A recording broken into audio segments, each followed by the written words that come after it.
Our first guest tonight is one of the funniest guys of all. You know him from 8 seasons of SNL, The Last Man on Earth, and MacGruber 2. He stars alongside Tina Fey and Steve Carell next in The Four Seasons. It premieres May 1st on Netflix. Please say hello to Will Forte.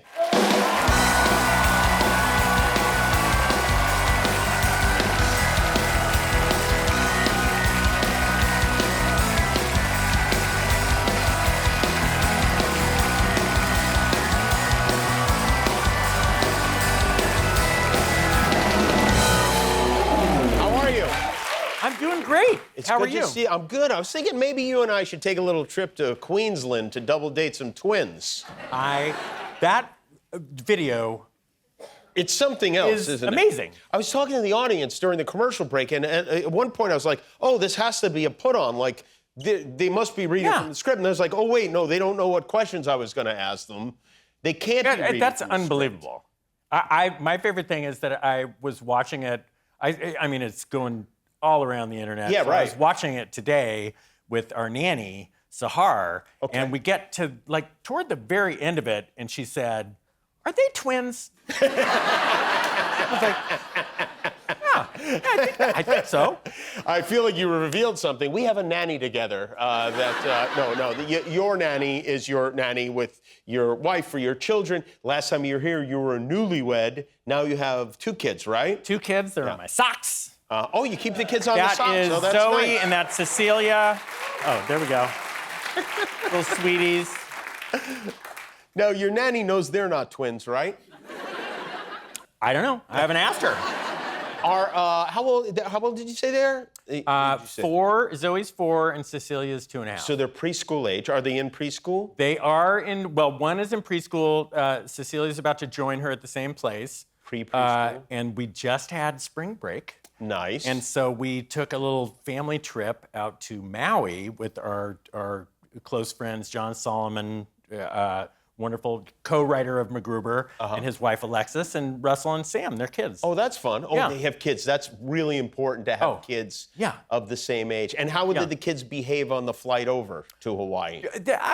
It was tricky. It's tricky. Yeah. Because we took an early flight, so you're getting them up super early. They're cranky because they're off their schedule. But there's a good trick that somebody taught me. What is it? Which is you go to the 99-cent store, right? And you buy a bunch of little trinkets. Right. And then you individually wrap each thing really hard and, a lot of tape. And then just when they start getting fidgety, you give them one of the gifts, and it takes them forever to open it. They're so excited. And then they get the excitement of this new little thing, and they play around with it for, usually about 5 minutes. They get bored of it. And then you hand them another thing. That's it. They start. It is smart, and it's a good way to get through a flight. But I will say, I feel like when you give a dog a treat when it does a trick. Yeah.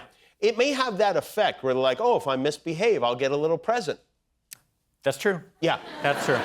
But on the plane, you need it. You really do, because that's the worst. You do whatever you can. We just shovel chocolate into their mouths and gummy worms and stuff like that. It's horrible parenting. I feel like I know a good bit about you. People talk about you all the time. I don't know if you're aware of this, but I didn't know yes, that. people share funny, very, very funny stories about you frequently. Oh. You're in the top 5 of people who other people tell stories about, which is good, I think. Okay, but what I did not know about you, I read this remembrance you wrote about Val Kilmer in Vulture. You wrote a very sweet, but also very funny and kind of crazy account of your friendship with Val. Yeah. Now, first of all, you guys met at work on the movie, right? Yes, we met. We somehow got him to do MacGruber. Right. We all got pretty tight in that process, and then it got to we took it to another level. He was moving he was trying to sell his place in New Mexico and trying to find a new place in Malibu. And so he asked me if he could stay at my place for what I thought was a couple days. Mm-hmm. And he came over, and the first day he was there at my place, his assistant came by with 2 enormous duffel bags filled with books. And I was like, okay, so this is not going to be 2 days. Yeah, either he's a really fast reader, or he's going to be here a while. So it ended up being like 2.5 months. But you seem to have fun together for that 2.5 months. It was such extreme joy. He is the most interesting, wonderful person. A lot of people don't know he's really like lovingly silly. He can be ultra serious, but like there's this silly edge to him too. And there's just so many delightful little stories. Like I remember one time he came home and I was watching The Amazing Race, and he said, "Oh, you got to turn that off. That's gonna rot your brain." And I said, "You should check this out. It's a pretty good show." And so I talked him into sitting down, and he watched the show, and he got really into it. And then at the end of the episode, he said, "We got to do The Amazing Race." And I'm like, "Yeah, we do." So the next morning we wake up, we both call our agents and managers and say like, Val and I would like to do The Amazing Race as a team together. And it was a resounding, no effing way. Oh, really? Oh, no. Yeah, and we were like, and so we kind of moved on from it. We'd talk about it from time to time, like, oh, that'd be so fun. And then when he passed, I called up I was talking to my agent and told him that story, and they said, "Oh, that would have been so great." And I'm saying, "Wait, you were the one who said we couldn't do it." Yeah. Oh, yeah. so It's great in theory, is what it is. Yeah. Yeah, that is just great. And there's another story where like you were going for a jog, and he said, "I want to come along on the jog." Yeah, I was I was about to go on a jog, and he said, "Oh, maybe I'll come jog with you." And I said, "Okay, well, I'm pretty close to being ready." And he said, "Well, I'm ready now." And I said, "You're gonna wear that?" He said, "Yeah." And I go, "Huh." And the reason I went, "Huh," is because he was wearing a linen suit with like a straw hat and topsiders or loafers or something. And so I'm like, with him, you never know. You're waiting for him to say, "Okay, hang on, I'll go change." But he was like, "Let's do it." So we walked out and went for a jog him in a linen suit and me in like jogging stuff. Was he able to keep up in the suit? Yeah. I mean, yeah, it was really fun. We at the very beginning, he was like, "Oh, I need to go use the restroom." There's a little public restroom. So I said, "Okay, I'm going to jog down to the end here, and then I turn around at this certain point, and there's no way, if you just jog that way, I'll catch you." So one of the greatest pleasures of my life is seeing him as I turned around, and he's just jogging in this linen suit towards me. And, just seeing people like, Is that Val Kilmer? Where's TMZ when you need them? Yeah, they're never around. Delight. All right, we're going to Real take a delight. break. When we come back, we're going to see a clip from the Four Seasons. Will Forte is with us. We'll be right back. People like to say they're poly or not into labels, but like even in a throuple, somebody's got to clean the air fryer. Exactly. Even in an ethical situationship, you can't miss a car payment.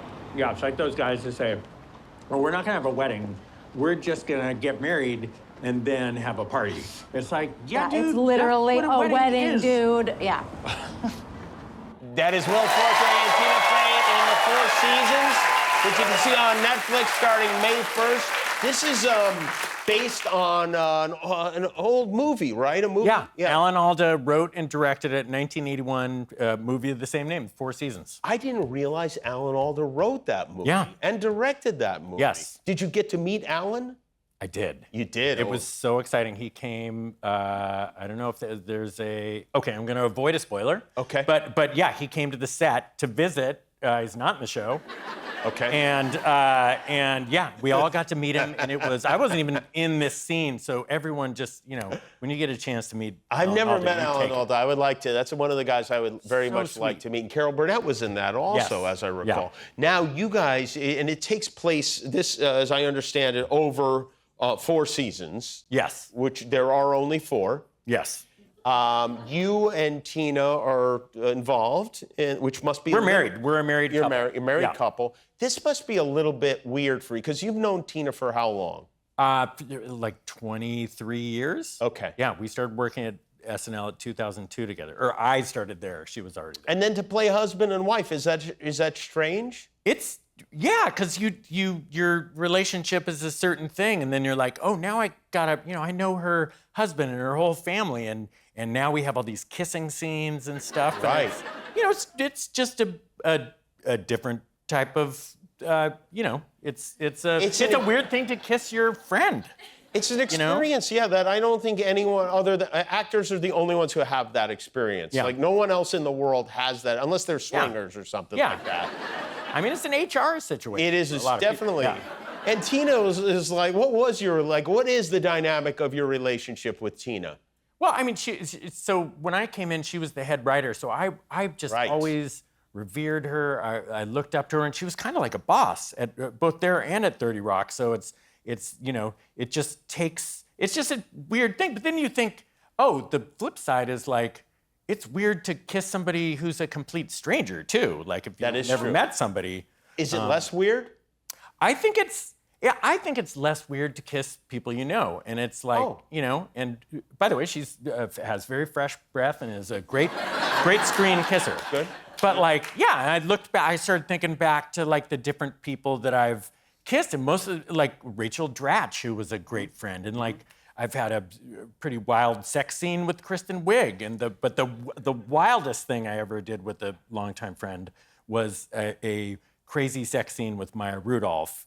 Oh yeah. It was in MacGruber, and so I'm in this graveyard with her having sex with her ghost, which will make sense if you've seen MacGruber, or might still not make sense if you've seen it. But anyway, we're having sex. I'm completely naked, except for this thing protection thing over your genitals, and the craziest thing is that she was 8 months pregnant.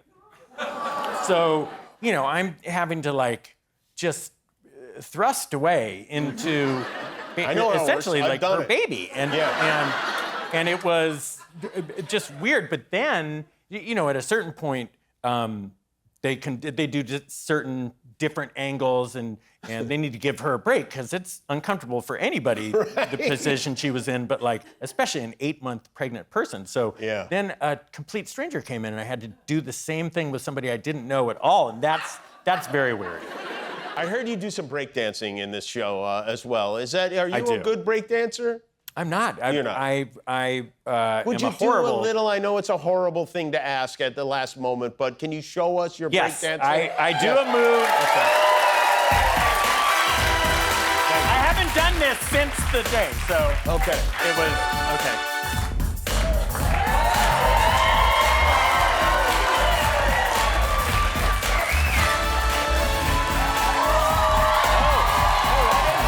Forte, everybody. The Four Seasons premieres May 1st on Netflix. We'll be back with Jasmine Crockett. Guillermo, do you know how many subscribers we have on YouTube now? 20 million. That's right, yeah. That's why we're wearing these glasses.